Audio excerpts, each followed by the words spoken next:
I want to welcome to the platform Jake McClure, who's Head of Apprenticeships in Civil Service Learning in the Cabinet Office.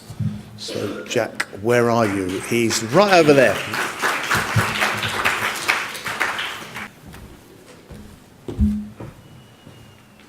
That was quite a workout. Good morning, everybody.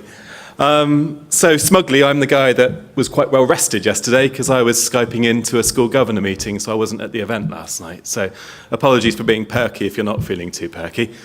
So if we could just have the next slide up. Have I got a clicker? Ah, fantastic. So I do. So this is the presentation I'm going to talk to you about. Yes, it's tenuously linked to what will apprenticeships look like in 2020. It's an innovative way in which we, as a large employer, have used an apprenticeship trailblazer standard to create a really fantastic role and opportunity from scratch. The apprenticeship standard is a level 3. It was published at the very end of 2014, and it's the Public Service Operational Delivery Officer standard, which I'm fully aware probably means nothing to everybody in this room. And we created, the civil service loves to call things snappy titles, a surge and rapid response team as a result, which sounds pretty exciting or incomprehensible, depending on your understanding of it. So, what is operational delivery, first of all? Operational delivery is the largest profession in the civil service. There are 280,000 people working in frontline roles in this profession, and it's the sort of people that you would interact with directly or indirectly on a daily basis. So it could be people on the end of the phones in HMRC when you're sorting out your tax at the end of the year. It could be people that inspect the quality of food working for the Food Standards Agency. It could be people checking your passports when you go through border control. And these people work for all government departments, and they are the face, if you like, of the civil service. And as you can imagine, at certain times of year in the civil service, things get pretty frenetic for these people. So there'll be people manning the phones until midnight at certain times of year towards tax time in HMRC. Winter fuel. The Department of Work and Pensions will have peaks in their system with winter fuel allowance. Student immigration, but also, and even more so sadly over the last year or so, crises happen and happen regularly. And when a crisis happens, one would hope that there could be a unified team of people that could be deployed from government to help respond to that crisis. So, when there's a surge in demand, or a situation requires a rapid response, you see where I'm going with this, the Surge and Rapid Response Team was incepted, if indeed that's a word. It was a challenge which was posed by the old administration. Francis Maud was heavily behind this. It was basically, this happens a lot in the civil service. We've all got all these siloed departments. We all operate with very specific kit. Can we not do something to better manage this situation? And the Director General of Personal Tax, Ruth Owen, is also head of this profession. We worked with her and local authorities to develop this apprenticeship standard, which is the apprenticeship standard by which the Surge and Rapid Response Team are recruited against and work towards achieving job competence in. And as it says at the bottom here, the Surge and Rapid Response Team supports any government department to manage surges in operational demand and respond to national crises. Massive profession, lots of really important things, lots of departments that you'll recognise, but ultimately dealing directly with citizens or businesses or providing support to those people who do deal with those citizens or businesses. So, the apprenticeship standard. At the moment, offering the wider apprenticeship standard in the civil service, we have 3,600 people that have started since 2015 working towards this apprenticeship. Specifically, in the Surge and Rapid Response Team, though, at the moment there are a couple of hundred apprentices. They're based in 6 different hubs, as you can see: Newcastle, Peterlee, Birmingham, Croydon, Bolton, and Cardiff.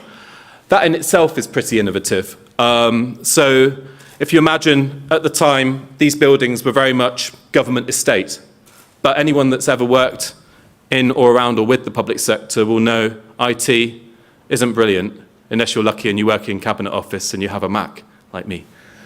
But most people are stuck with kit from the past. Wi-Fi is not enabled. So if you work for your department, you go in, you sit down, and you crack on. So the first thing to do was to find certain hubs where we would Wi-Fi the hubs up, and people would work physically from the same place, but transferring from department to department as the year went on, doing really exciting and different things.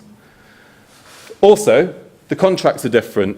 They're fully deployable. People can go at the drop of a hat, and they do go at the drop of a hat, anywhere in the UK and abroad, within 24 to 72 hours notice. So they're flexible workers. They've been deployed to Calais. They've been deployed to the external border of the European Union.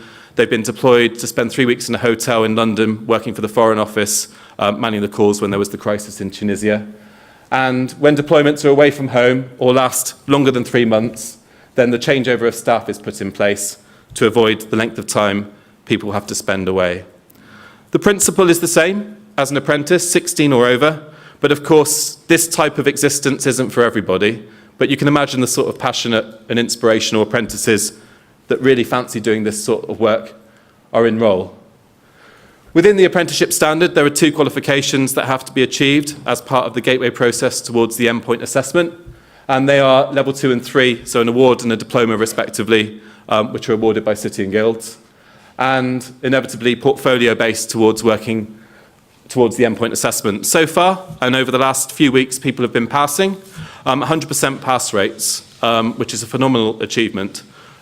We have pretty much, if anyone sees my Twitter, I'll be promoting the fact that pretty much on a daily basis, we're having cohorts of 10, 15, 20, 30, here, there, and everywhere, all passing and passing well. And progression-wise, or pathway-wise, the ethos is that this is for what's known as administrative officer in the civil service. It's the second rung in the civil service. And the aim is that these guys can progress onto the next level, which is the Civil Service Fast Track apprenticeship programme in 5 capability areas, or indeed potentially then onto what is reserved primarily for graduates, the fast stream. But if you go through the apprenticeship route, you do not need that university degree to progress into the fast stream. So there are opportunities across the board. Here are some stats, and really excitingly, here is a little example of the sorts of cool things that these guys are doing. Bearing in mind, some of them are 16. They've been with the Civil Aviation Authority, looking at refugee resettlement in Calais. They've been in Border Force in Heathrow Airport. They've been working on employment support allowance in DWP, asylum, the Valuation Office Agency, logistics in the Cabinet Office, recruitment, travel documentation, and currently they're working on an all-consuming area in DWP, 10 different deployments in the Home Office, HMRC in tax and finance and customer education, and they're also working with administrating the Senior Leaders Scheme in the Cabinet Office. So naturally this is a success. Expansion is on the way, up to 450. And lots of lessons being learned, lots of engagement. Obviously, there's a public sector target, 2.3% of headcount in England, at least 30,000 apprenticeship starts by 2020, a significant proportion of which will no doubt be these level 3 apprentices. The only thing for me that's a little bit sad is where do you go from here? Promotion is wonderful to be rewarded for your success, but I personally don't think there's many jobs in government that are as exciting as the one that these guys will be doing. So hopefully it won't be back down to earth when they do get rewarded with a promotion. And last but not least, I'm just going to show you a very brief video, if it works. And Steve, hit it. Maybe. Fingers in your ears in case. All around the country, a select group of people are responsible for keeping the country running. From maintaining security,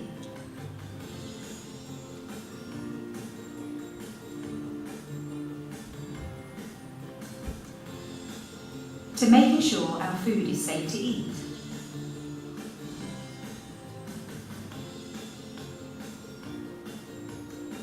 To helping those in need.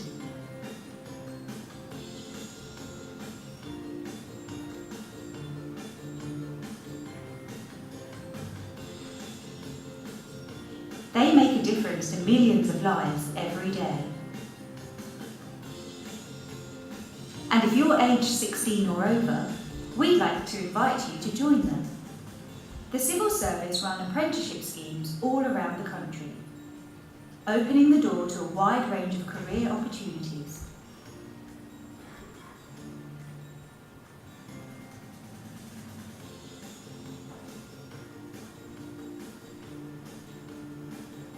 With internationally recognised qualifications, an attractive salary, and the chance of a permanent job when you're done. It's a once-in-a-lifetime chance to embark on a career where you can truly make a difference. So if you think you're cut out for it, if you're talented with people and technology, if you can think on your feet and thrive in a fast-paced environment, then step up, get involved and join us as we take citizens from both home and abroad into a new future. Operational delivery profession, keeping the country running. Thank you very much.